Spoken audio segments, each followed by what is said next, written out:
not to think about my failed marriage. Our aim at the park was to climb the Pinnacles Trail. It was this hike that pushed the tour's physical rating to its highest. It's only 1.5 miles long, but it's a 6-hour hike. The last section is near vertical. The first hour was torture. The jungle ceiling crowded out any possible view. And remember, this is a canopy filled with tiger leeches. Leaving just this relentless uphill climb. I considered turning back and then passed a couple taking a breather. She looked apoplectic, he looked apologetic, and I knew I could be her. That somehow, in the context of my relationship, I'd been quicker to give up, quicker to blame. I pushed on.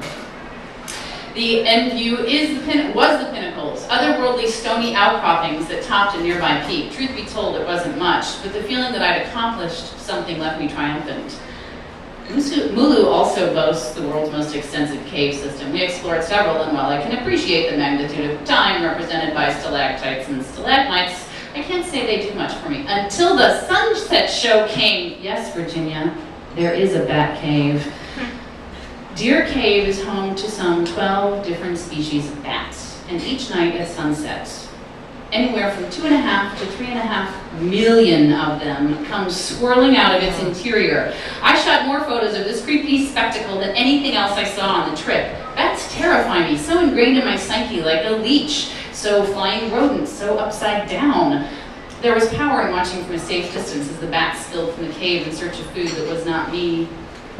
Next up was our much ballyhooed visit to an Iban longhouse, the Iban being notorious headhunters of Borneo.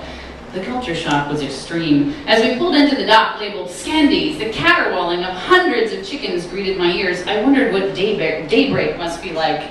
I looked up to the ramshackle structure sitting atop the hill and couldn't help but wonder if it could withstand our group's combined weight. Built on the banks of Borneo's rivers, longhouses are home to entire tribes. At Scandies, much of the building looked salvaged. Foul animal stench permeated the air. This was to be our home for the next 2 days. The first business was a bath in the river. To do that, we had to change out of our clothes under a sarong, keeping the sarong in place while we bathed in waters thick with bacteria. Then it was time for afternoon tea. Then another bath. I was in desperate need of a shower. Finally, it was time to present our gifts. Staples, really, that we purchased at Kuching's Indian market. Onions and dried fish, toothpaste and tobacco. This awkward moment, accompanied by a smattering of applause from the 13 families gathered to divvy up the goods, was followed by an uncomfortable game of drinking tuak, a potent local rice wine. The game seems to be one for me, one for you, but ours was not a big drinking group, and the disappointment was palpable among the group of young men who had mysteriously appeared at tuak time. Finally, it was time for bed. Many longhouses have come to cater to tourists, offering beds and satellite TV. Not so with ours. We were to sleep on mats on the covered porch that ran the length of the longhouse, an experience undoubtedly mitigated for many by the evening's entertainment. All I had was my New Yorker. As we settled onto our mats for the night, I pulled out my magazine and found a scented strip.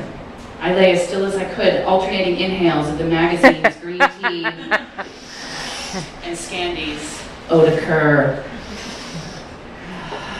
My mind wandered longingly to the 5-star Hilton, just 5 miles downstream. I was almost willing to take my chances floating there now that the chickens had been joined by the shrieks of mating cats. The next day finally dawned.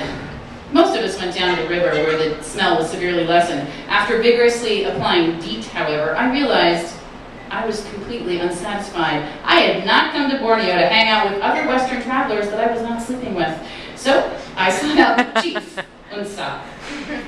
He told me that the children were actually the villagers' grandchildren. Their parents mostly lived and worked in Kuching, and though he planned to be around for another 20 years or so, he wasn't sure his son would want the job he'd inherited from his father in the mid-70s. And this is how he talked, it's actually recorded. He's like, many don't know how to grow rice, check the rubber tree, plant pepper, he said, listing the daily activities of the longhouse. Some of them like, some of them don't, most of them don't. Maybe this is gone in the future.